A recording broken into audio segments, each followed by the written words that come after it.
Moment of the year, definitely the four Carlos Brathwaite sixes that won the World T20 for West Indies.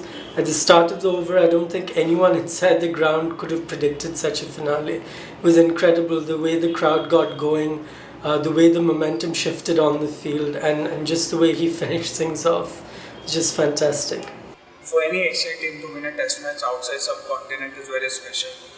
And to win a test match in Lords makes it a big moment for Pakistan cricket, and that's what made the push-up celebration more special. And I still can't get it out of my head. My moment of the year is Johnny Bestow and how he's the top test run getter in 2016, something that I don't think even he thought he would be possible. So all started in the beginning, the New Year's test against South Africa, where he and Ben Stokes put on the highest test partnership of the year, and he got his maiden test century over there. And now at the end of it, he's got nearly 1,000 runs, and he's going to most probably break the record set by an English batsman in getting test runs this year. So dominating have Virat Kohli and Ashwin been in 2016 that it is quite easy to forget that one of India's younger finds has been KL Rahul. He has scored centuries in all formats, only the third Indian to do so. And at a time when in white ball cricket the batting lineup is not yet set, it offers him a great opportunity to establish himself across formats, and in many ways he is the first T20 generation cricketer to have adapted to all formats. It's been a season of unexpected comebacks, but none have hit the headlines more than Partha Patel's return to Test cricket after a gap of about 8 years. The moment is really big for Indian cricket, primarily because the 31-year-old was picked ahead of a lot of the younger members in domestic cricket.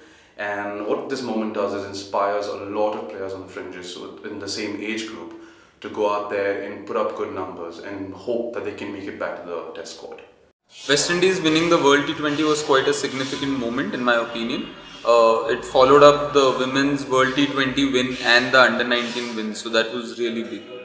My favourite moment from 2016 is India's thrilling one-run win over Bangladesh in the T20 World Cup. With Bangladesh in control for most part of the chase, Dhoni had already bowled out his strike bowlers, but the way youngsters like Jasprit Bumrah and Hardik Pandya stepped up and held their nerve in the end was commendable. Few years down the line, most of us would probably remember that match for Dhoni's street smartness that affected the run-out in the end. Taking off his right glove in advance, the way Dhoni sprinted down the stumps and dislodged the bails before Mustafizur could make his ground, that moment took the phrase winning by a whisker to a whole new level.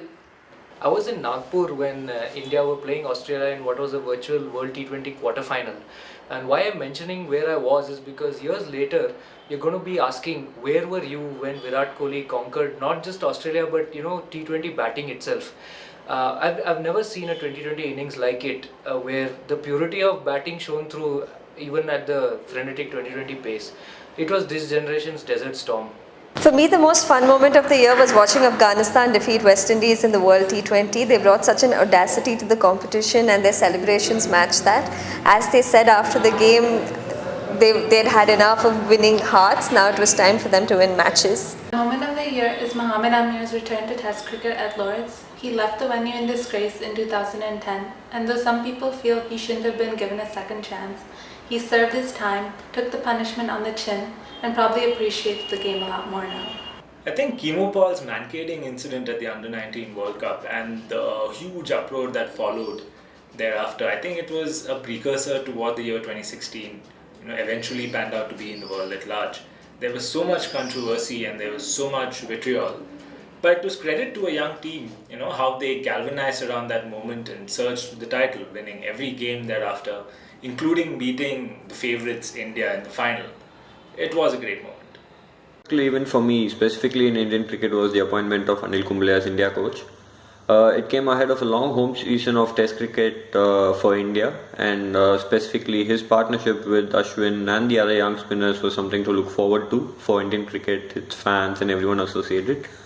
It has been good so far, but I guess the real impact of Kumble on the spinners and the team, probably, especially the Test team, will be known only when India starts travelling abroad. I've been a big fan of Bangladesh and Bangladesh cricket for a long time, and it's been rather wonderful to see their rise in one-day cricket over the last couple of seasons, especially at home, of course. And this year, with with the Asia Cup first, where they reached the final, and then the win over England in a test match. Again at home, and Mehedi Miraj, of course, the big star. But it's wonderful to see this rise when it comes to Bangladesh cricket, and tougher tests ahead, especially when they start to go abroad. But it's good signs.